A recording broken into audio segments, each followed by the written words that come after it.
Okey, ini adalah siri homolog yang terakhir iaitu ester. Kawan-kawan awak dah ajar, saya sahaja nak tambah je sikit-sikit. Okey, sama je macam yang awak dah cerita. Ester ni adalah satu bahan yang akan menghasilkan bau yang menyenangkan. Okey, bau yang berbau, orang panggil bau buah-buahan, bau harum.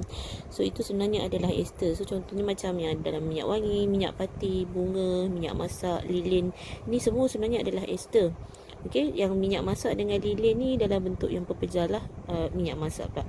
Lilin ni dalam bentuk pepejal. Minyak masak ni still lagi ester walaupun dia tak mengeluarkan bau yang harum macam minyak wangi dan bunga lah. Okey, siri homolog ester ni kita merupakan satu bukan hidrokarbon kerana mengandungi unsur karbon, hidrogen dan juga oksigen. Okey, dan formula bagi ester macam yang Hafiz dah cerita adalah gabungan formula bagi asid karboksilik dan formula bagi alkohol. Jadi kita akan gabungkan dua formula ni untuk dapatkan formula bagi ester. Sebab ester adalah hasil tindak balas pengesteran, iaitu tindak balas asid karboksilik dengan alkohol. Okey, so formula bagi ester adalah CN H2N tambah 1 COO CmH2m tambah 1 dengan N bermula daripada 0 dan M bermula daripada 1. So M yang bermula daripada 0 ni datang daripada asid karboksilik. Okey, bahagian macam yang Hafiz cerita, okey, bahagian ini datang daripada asid karboksilik. Manakala bahagian yang CmH2m ni datang daripada alkohol. Okey, kumpulan berfungsi bagi ester C double bond OO yang di tengah ini adalah kumpulan karboksilat. Okey, kumpulan karboksilat, dia macam bunyi karboksil. Kalau karboksil C double bond O OH, ini adalah karboksil. Okey, ini untuk asid karboksilik, tapi yang ini adalah C double bond O O. Okey, ini adalah karboksilat. Okey, ini karboksil, yang bawah ni adalah karboksilat. Okey, so itu beza kumpulan berfungsi bagi ester dan juga asid karboksilik lah. Okey, kemudian kita pergi pada slide seterusnya. Macam mana nak menamakan ester? Okey, untuk menamakan ester pun dah diterangkan. Okey, oleh kerana ester ni terbentuk daripada dua bahagian, iaitu bahagian asid karboksilik dan juga bahagian alkohol. Okey, penamaan ester mesti dimulakan daripada nama alkohol. Okey, nama alkohol kemudian diikuti dengan nama daripada asid karboksilik.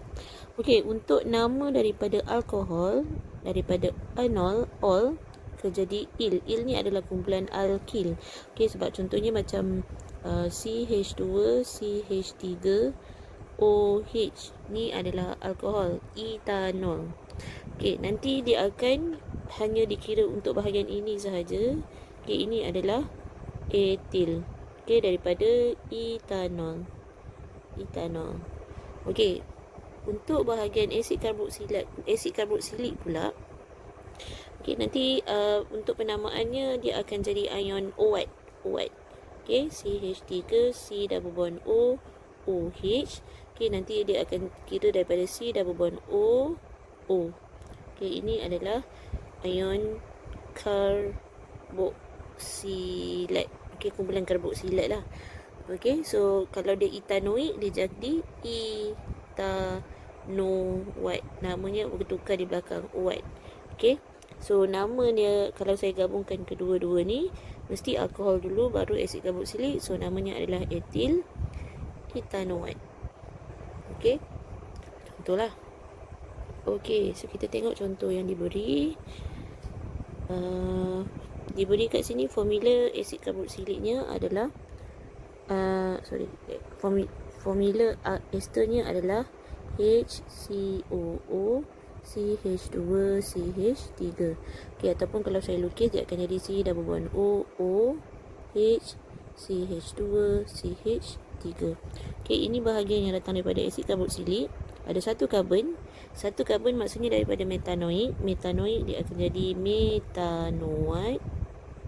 Okay, ini dua karbon datang daripada alkohol, etanol. So, dia akan jadi etil. So, namanya kena silang macam Hafiz cerita. So, namanya adalah etil etanoid.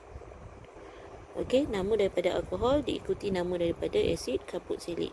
Etanoid pula. Metanoid. Okay, etil metanoid. Okay, kita tengok contoh lain.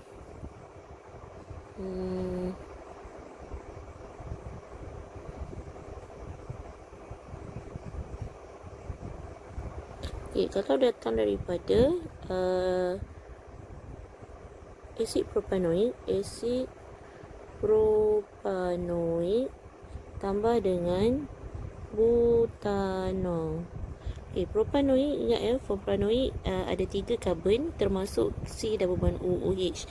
Maksudnya formulanya adalah CH3, CH2, C double bond OOH. Tambah dengan butanol C4H9OH.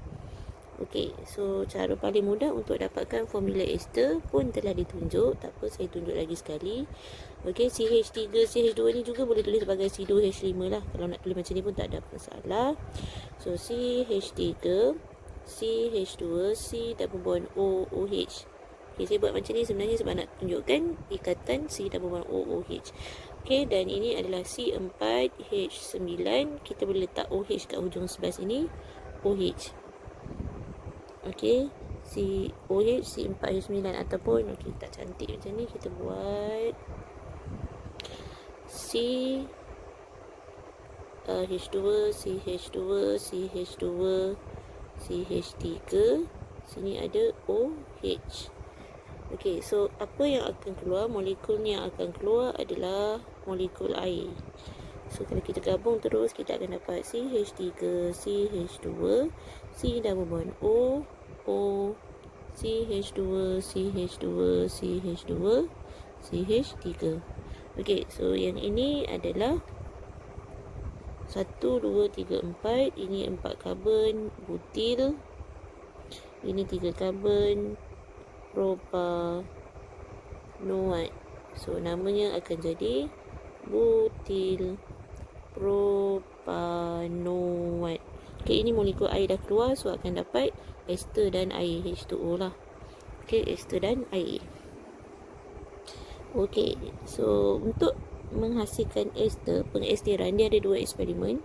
Okay, ini eksperimen yang paling mudah, yang biasa kita boleh guna dalam soalan AC. Kalau ditanya esterification, pengesteran, tahun lepas atau 2 tahun lepas keluar bukan bahagian AC tapi bahagian struktur. Terangkan secara ringkas macam mana pengesteran berlaku dalam makmal. Okey, kita boleh gabungkan beberapa poin ni saja untuk dapat 4 markah, tak silap saya waktu tu. Okey, so esterification of ethanol, pengesteran etanol, kita tengok ni paling mudah. Kita letakkan 2 cm padu asid ethanoic glacial. Glacial maksudnya dia tak ada air. Okey, glacial dimasukkan ke dalam tabung didih. 4 cm padu etanol ditambahkan ke dalam asid ethanoic tersebut. Kemudian titiskan asid sulfurik pekat. Asid sulfurik pekat ni bertindak sebagai mangkin. Ditambahkan kepada campuran dengan penitis dan tabung didih, kemudian digoncang untuk bagi dia sebati lah untuk dia bercampur. Okey, campuran dipanaskan dengan perlahan dengan nyalaan kecil sehingga mendidih selama 2 hingga 3 minit.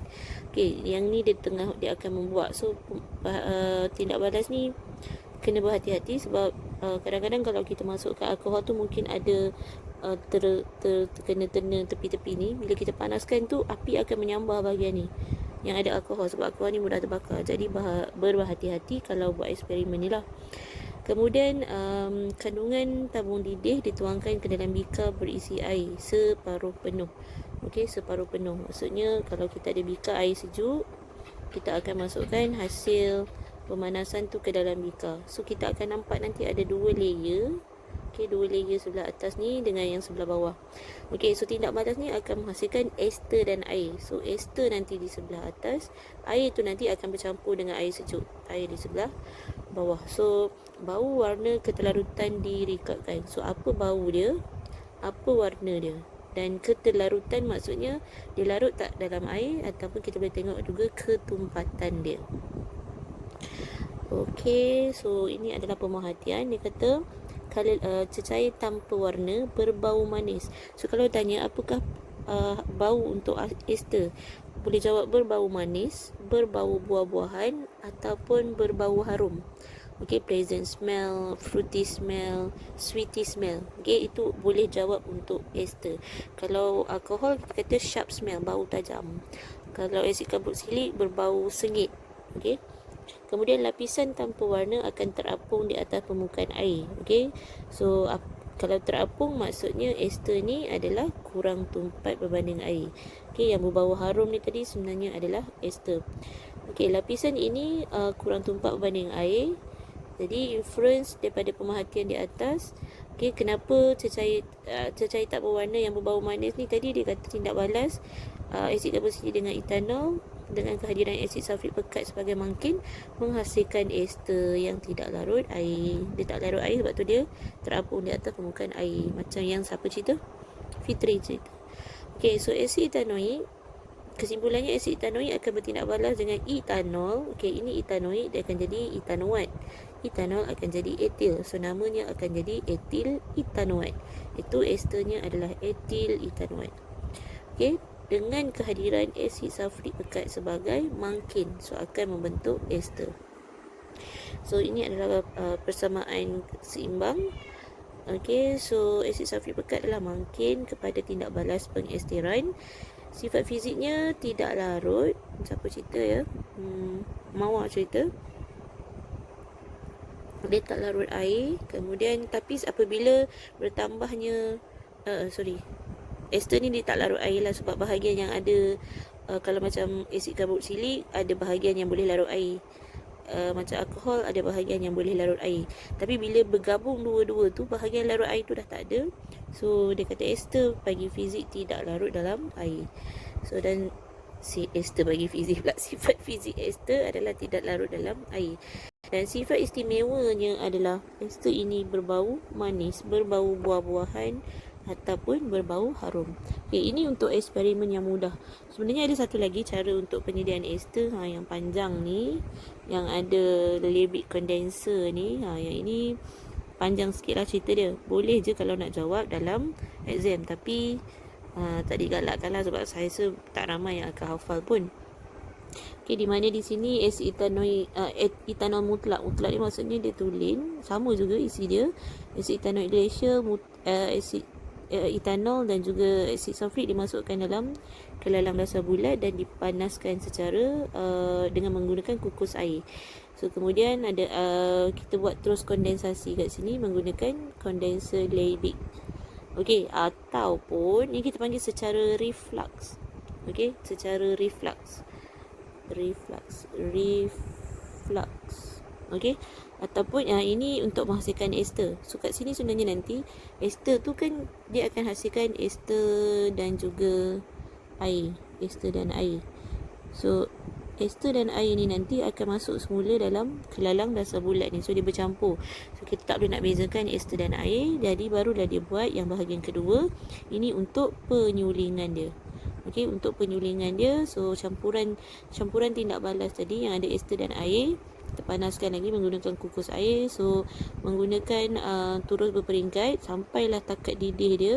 Ester ni akan menjadi wap dan terus akan dikondensasi dalam kondenser Lebit, dan akhirnya hasil sulingan yang berbau harum atau bau manis akan terhasil kat ujung ni. So inilah prosedur dia. Okay, so kalau kat sini kalau kita tengok etil etanoat, dia kata sulingan akan berhenti pada 78, maksudnya takat didihnya adalah 78 darjah Celsius. So ini boleh baca sendirilah. Okay.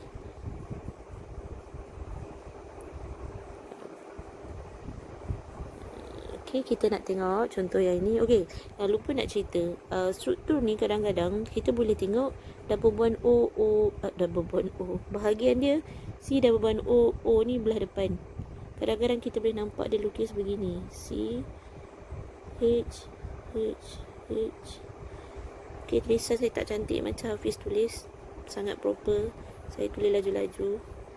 C H H H C H H C H H. Ni contoh pertama Lepas tu ada O, C double bond O, C H H. Okey, tak semestinya asid karboksilik duduk sebelah depan.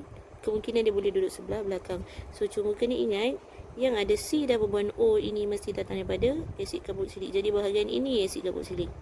Okey, bahagian ini adalah datang daripada alkohol. So asid karboksilik ada 2 karbon di sini. So datangnya mesti daripada asid etanoik, CH3COOH. So nama asid karboksiliknya adalah asid etanoik. Formula dia adalah CH3COOH. Okey, ada alkohol dia ada 3 karbon. So ini mesti datang daripada propanol. Propanol akan membentuk nama propil nanti. Propil. So it's etanoik akan jadi etanoate. Okey, so nama formula molekul formula bagi ester kita gabung je terus, sambil je semua. Okey, ini formula struktur, ni formula molekul dia kita ada. Kita ambil semua kat sini. Okey, mula dengan CH3, lepas tu ada COO, lepas tu belakang ada C3, H-nya ada 7. Gabung je semua. Okey, tak payah nak tulis satu-satu, gabung je semua. So molekular formula bagi apa saya tulis jadi satu balik padam. Okey, asid karboksilik dia CH3COOH. Alkohol dia adalah C3H7OH. Ataupun nak tulis CH2CH2CH3OH pun boleh juga Okey, kemudian nama bagi alkohol, kenapa dia bersilang-silang ni? Okey, nama bagi alkohol adalah propanol. So nama ester adalah propil etanoate. Okey, so untuk yang bawah-bawah ni nanti buat sendiri. Okey, itu saja untuk ester. Okey, sedikit tambahan untuk asid karboksilik. Untuk ester ni takat lebu dan takat didihnya. Okey, takat lebu dan takat didihnya akan meningkat apabila bilangan atom karbon dia bertambah. Sebab tu kita akan jumpa ester ni ada yang dalam bentuk cecair, ada yang dalam bentuk pepejal. Okey, yang dalam bentuk pepejal ni biasanya bilangan atom karbon dia besar.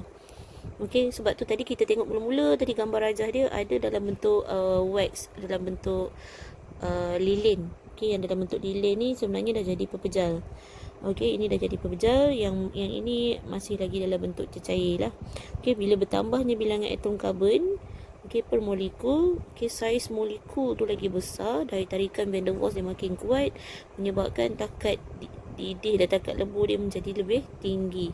Jadi dia wujud dalam keadaan pepejal.